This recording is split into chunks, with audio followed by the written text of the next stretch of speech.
I have heard people, a lot of people, definitely not economists, saying that you can help stimulate the economy by printing more money and just handing it out to everyone. Now, many countries through history have done similar actions to this, various ways of trying to provide money or more money to its citizens, but they have all led to the same thing: inflation. Or specifically, hyperinflation. That's hyperinflation. Of course, that's inflation, only real fast. How fast? Well, we'll get into that in just a moment. Hyperinflation has been around a long time.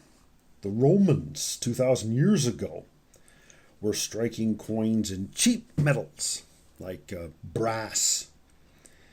But in modern times, paper is the usual choice for printing more and more money. So the country I want to look at today is 20th century Brazil.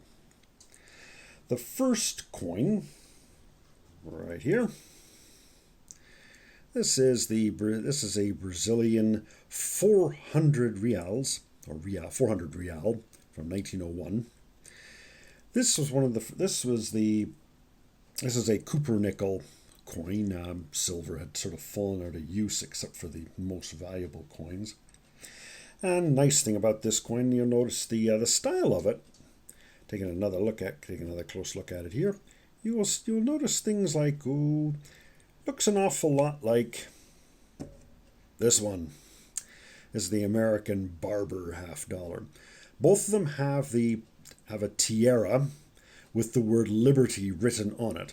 Unfortunately, you can't see the Liberty in either of them, as both of these coins are well worn. And so indeed, very similar to the American design. Both of these Lady Liberty designs have a Phrygian cap. If you can make it out there. Again, it's well worn, so not an awful lot of detail left in it. Now, the coin-wise, things did stay pretty calm until World War II.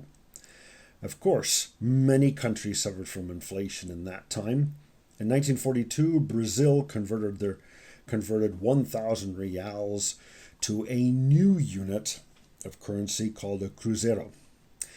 I unfortunately don't have any examples of coins from 1942 to 1967. 67, of course, is when the next monetary reform took place. In 1967, 1,000 cruzeiros converted to one new cruzeiro, also called the Cruzeiro Novo. And here's an example of one of the new cruzeiros, this one from 1979. And these started in 1967. So, the stainless steel, by the way, is the metal this coin is made out of. So inflation, though, continued. By 1986, they were striking coins of 500 cruzeiros. This would have, not that long ago, this was paper money. Now, 500 cruzeiros was a coin. So as you can see, the inflation continued right up till 1986. And halfway through 1986, 1,000 new cruzeiros converted to one cruzado. And that's what this is. Here is our 1986 one cruzado, the new money.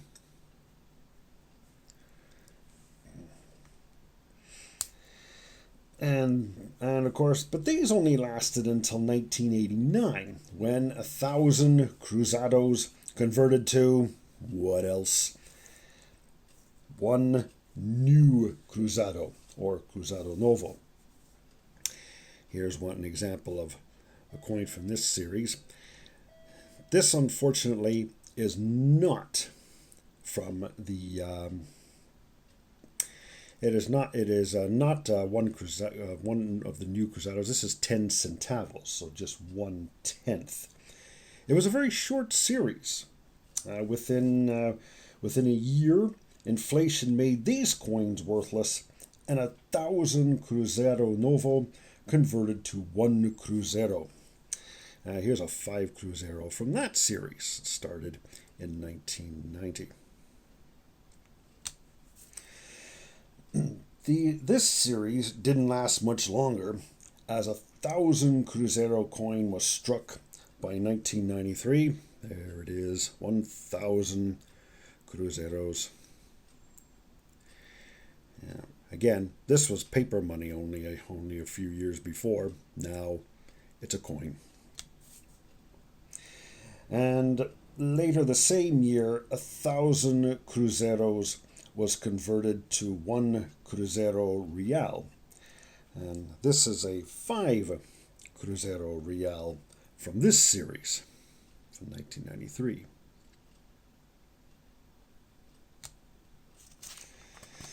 Finally, a year later, the last reform took place, when 2,750 Cruzeiro Reals were converted back to 1 Real. Here is a half real, or 15 centavos, from that series. So, Brazil came full circle, back to the real again. So, after all that, how many pre-1942 reals would you need to get 1 present-day real? Well, you would need 275 quintillion old reals. That is 275 followed by 18 zeros. Or for you scientists out there, 2.75 times 10 to the power of 20. So that is what hyperinflation is. Brazil has not been the worst. There have been other countries with similar or even worse inflation rates than Brazil, but the hyperinflation in many of these countries happened so fast that the government completely gives up on coins and only prints paper. In Brazil's case, it was stainless steel. You probably noticed all the new coins that I showed you were similar to the old, with different pictures, slightly different sizes. No doubt to prevent confusion, the old coins were quickly demonetized and had to be taken to a bank to be exchanged within a short period of time. Nevertheless, many of these coins continue to be widely available and can easily be found in dealers' bargain bins for less than 25 cents. So, why collect them? Well, they show what can happen when countries follow reckless economic policies. So they are an economics as well as a history lesson. So, if you like this video, please hit the thumbs up, subscribe, and don't forget to ring the bell. If you have any questions, please post in the comments. And if you have any suggestions for any other economical collectible coins, please let me know. I just might have it in my collection. And thank you very much for watching.